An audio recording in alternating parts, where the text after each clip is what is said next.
नमस्कार दोस्तों, स्वागत है हमारे इस YouTube चैनल में। तो दोस्तों, आज के वीडियो में हम एग्रीकल्चर सुपरवाइजर का जो आंसर की है उसको सोल्व कराएंगे। वैसे तो सभी लोगों ने आंसर की देख ही लिया है, लेकिन कुछ क्वेश्चन है जो डाउट कर रहे हैं, उनमें कंफ्यूजिंग है, उनको विद प्रूफ के साथ में हम लोग सोल्व करवाएंगे। और जहां तक मुझे पता है कि इन आंसर की में शायद आप लोगों को पूरे क्वेश्चन गलत भी लगे, लेकिन आप लोगों को बता दूं दोस्तों कि ये विद प्रूफ के साथ में मैंने वीडियो बनाई है। अगर आप लोगों को डाउट लग रहा है तो मुझे व्हाट्सएप पे कमेंट करके पूछ सकते हो, मैं पूरा डिटेल से आपको भेज दूंगा। और दोस्तों, यहाँ पे हम लोग फर्स्ट क्वेश्चन करते हैं कि अंगूर में संधाई विधि यानी कि संधाई विधि कौन सी सर्वाधिक प्रचलित है। तो दोस्तों, आपको बता दूं कि 95 स्टूडेंट हैं, उन्होंने सभी ने पांडाल विधि की है, जबकि पांडाल विधि नहीं होगी और सभी कोचिंग वालों ने पांडाल विधि बताई है कि। तो यहाँ पे जो राइट आंसर है वो निफिन विधि होगा। आंसर होगा वो बी राइट आंसर होगा, क्योंकि सबसे पहले निफिन विधि आती है, उसके बाद में टेलीफोन और थर्ड पे आती है पांडाल विधि। तो यहाँ पे जो राइट आंसर है वो बी होगा। अगर आप लोगों को डाउट लग रहा है तो आप आईसीआर के हैंडबुक में जाके देख सकते हो। अब आगे बात करते हैं नेक्स्ट क्वेश्चन में कि खजूर में जो प्रसारण है, प्रोपोगेशन मेथड है, वो किसके द्वारा होता है। तो ये होता है तने के बिना ऑफशूट से होता है, तने के बिना ऑफशूट से। अब नेक्स्ट क्वेश्चन हमारा ये है कि निम्नलिखित में से कौन सी विधि सघन बागवानी कहा जाता है, यानी कि सघन बागवानी कहा जाता है। तो यहाँ पे सभी को बता देता हूँ दोस्तों, जितनी भी आंसर की आई है उन सभी के अंदर आंसर की है वो गलत है। यहाँ पे बता दूं कि ना ही तो ट्रंक गार्डन होगा और ना ही किचन गार्डन होगा, क्योंकि ट्रंक गार्डन भी नहीं होगा और ना ही किचन, क्योंकि उसके अंदर मार्केटिंग गार्डन होगा। तो ऑप्शन है वो डी राइट आंसर होगा, इनमें से कोई नहीं, क्योंकि मार्केटिंग गार्डन है वो ऑप्शन में नहीं है। तो यहाँ पे डी आंसर है वो राइट होगा। अब आगे बात करते हैं, नेक्स्ट क्वेश्चन है कि पाउडरी मिल्ड्यू या चूर्णी फफूंद का प्रमुख व्याधि। तो क्वेश्चन को ध्यान से सुनिए दोस्तों कि क्या लिखा है, major disease of which fruit crop. तो कौन सी है प्रमुख व्याधि पूछा है। तो सभी कोचिंग वालों ने आंसर दिया है वो राइट आंसर दिया है डी आंसर, उपयोग सभी या ऑल ऑफ दीज। तो यहाँ पे जो राइट आंसर है वो होगा अंगूर, क्योंकि अंगूर के अंदर ही सर्वप्रथम यानी कि ये पाउडरी मिल्ड्यू डिजीज लगी थी और प्रमुख रूप से पूछा है तो अंगूर में लगता है। और यानी कि सबसे पहले अंगूर में लगी थी तो बोर्डेक्स मिक्सर का प्रयोग किया गया था। तो मैंने विद आगे आंसर के साथ में समझाया है, आप लोग यहाँ से देख सकते हो। अब आगे बात करते हैं, नेक्स्ट क्वेश्चन है हमारा कि गुलाब की खेती ग्रोइंग क्षेत्र में छंटाई का समय है।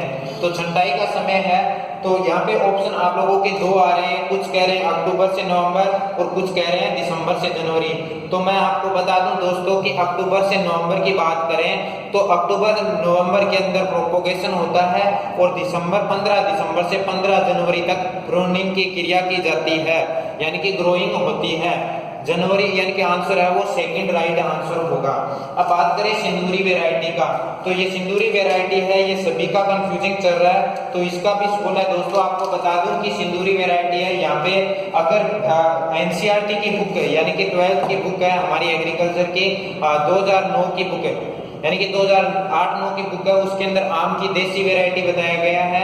और अभी 2018 में जो नई बुकें चल रही है उसके अंदर अनार की बताया गया है। तो इसमें जो ऑप्शन है वो दोनों सही होंगे और इसमें तो बोर्ड पे डिसाइड है कि वो या तो आंसर देगा या इस क्वेश्चन को डिलीट करेगा।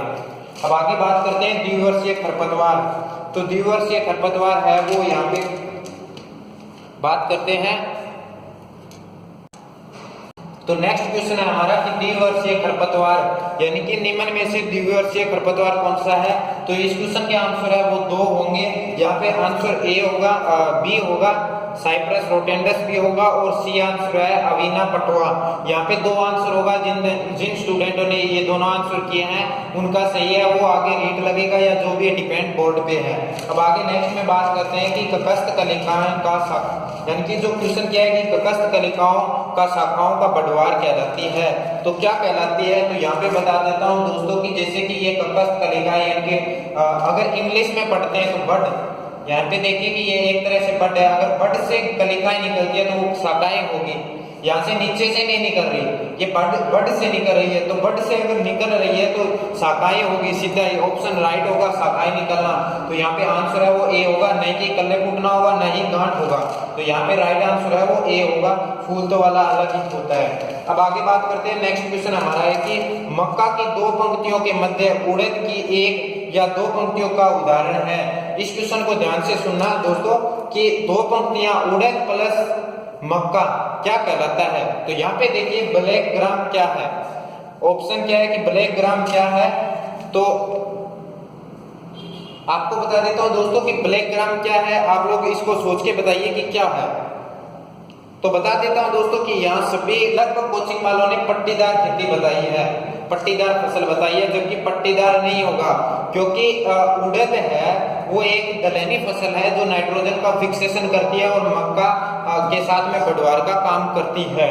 तो ये दोनों का मिक्स है, तो क्या हो गया, ये एक तरह से इसको सहयोग प्रदान करी है, तो क्या होगा, सहचर फसलें होगा। इसका जो राइट आंसर है वो सहचर फसलें होगा, तो राइट आंसर इसका ए होगा। तो यहाँ पे दोस्तों आपको बता दूं कि मैंने कितने क्वेश्चन यहाँ पे 9 क्वेश्चन करवाए हैं। अगर आप लोगों को कितने क्वेश्चन इस यानी कि इस वीडियो में कितने क्वेश्चन सही हुए हैं और कितने गलत हुए हैं हमें कमेंट करके बताएं, और किसी को डाउट लग रहा है तो इस वीडियो के नीचे जाके मुझे बताना, ताकि मैं आगे आप लोगों का जो डाउट है वो क्लियर करूं और आगे नेक्स्ट वीडियो में कोई हिंदी के और राजस्थान जीके के क्वेश्चन है उसको सोल्व करवा दूंगा। तो मिलते हैं नई वीडियो के साथ, तब तक जय हिंद, वंदे मातरम।